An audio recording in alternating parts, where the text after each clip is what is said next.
Olá, tudo bem? Esse é o portfólio da área de Humanidades, A2 do ano 2020.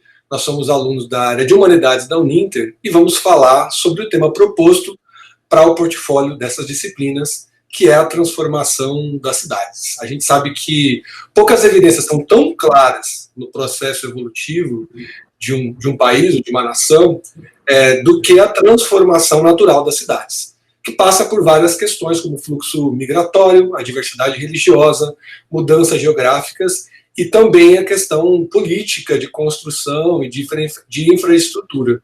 E a gente tem o caso de Belo Monte, lá no Pará, que a minha amiga Tainara vai falar para a gente. Bom, para a gente falar da usina Belo Monte, nós temos que falar dessa grande expansão que aconteceu drasticamente. A usina ficou conhecida como a terceira maior usina hidrelétrica do mundo.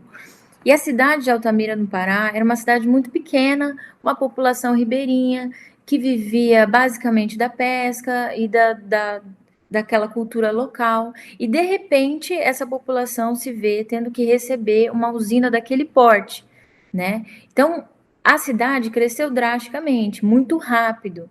Estima-se que a cidade teve que praticamente duplicar por conta da usina. Então, não só a usina, como as pessoas que migraram para trabalhar nessa usina, para construir a usina e para trabalhar nela, ou seja, essas pessoas, elas vêm com família, vêm com esposa, filhos. Então, a cidade precisou de uma estrutura, de uma infraestrutura. Precisou também de hospitais, de creches. A expansão foi muito grande e muito drástica, e foi necessário que ela tivesse o mínimo de infraestrutura para receber essa população de aproximadamente 100 mil pessoas. Tá? Com isso, vários problemas socioeconômicos, sociológicos aconteceram. Por quê? Porque vamos pensar, por exemplo, naqueles pescadores que viviam exclusivamente da pesca. Com a instalação da usina, esse ritmo de pesca e de produção diminuiu praticamente 70%. Ou seja, quem vivia 100% da pesca já não consegue mais se ver nessa situação. A cidade expandiu, né? Havia assim, então, a necessidade de mais trabalhos. Com essa expansão drástica e com essa necessidade, houve-se também um aumento na violência, né? Então, em muitos aspectos, a cidade sofreu uma drástica mudança, uma grave mudança. Era uma população pequena, de repente expandiu para o dobro, precisou-se de infraestrutura. Quem havia já se adaptado, né, àquela realidade teve que se readaptar, teve que se reinventar dentro daquela mudança toda econômica, né? Então, nesse sentido, a gente vê como é sério, né? Uma mudança tão drástica, uma migração tão forte assim, uma migração tão extensa, tão densa de uma vez só, né? Também tem os aspectos culturais. A população de Altamira a maioria eram indígenas, né? Que tinham a sua própria cultura. Então recebem outras pessoas de fora, com outras culturas, com outras crenças, com outras religiões. Então, em tudo isso, a cidade passou por essa drástica mudança. A gente vai falar também um pouquinho do que aconteceu em Campo Grande, em Mato Grosso do Sul, que é a nossa cidade, e aí é com o meu querido amigo Evandro. Bom, aqui em Campo Grande, grande divisor de águas acontece com a divisão do estado do Mato Grosso, né, da qual o nosso estado aqui era integrado. Então, em 1977, acontece essa separação e Campo Grande, que é uma das cidades do estado, passa a ser a nossa capital.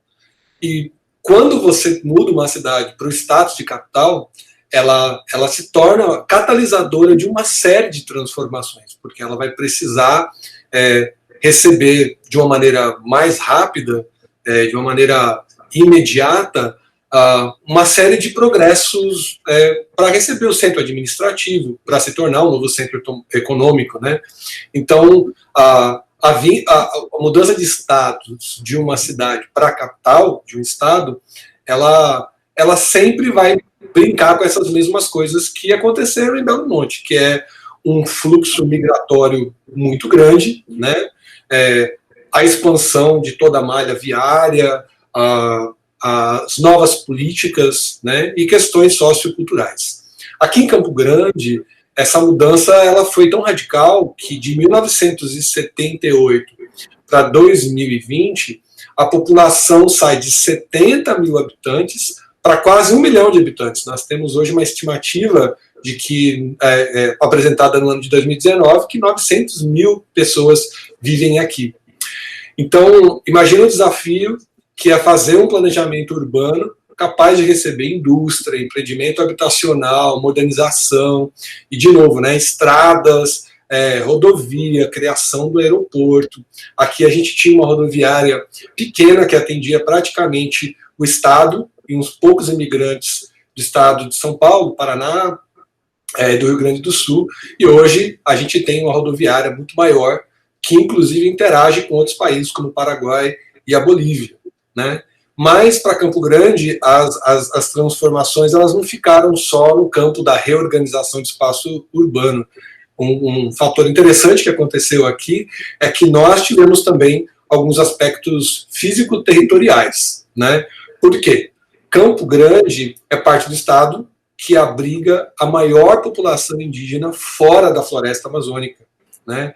E para a gente lidar com esse progresso, cuidando, preservando as culturas e os direitos da terra dos indígenas, entra uma questão de planejamento que culmina na criação da primeira aldeia indígena urbana do país, né? E aí a gente tem um case muito interessante, que é o loteamento Marçal de Souza. Ele apresenta um novo modelo espacial urbano, ele abriga mais de 130 ocas que são feitas de alvenaria e que são construídas pela administração, né, pela prefeitura da capital.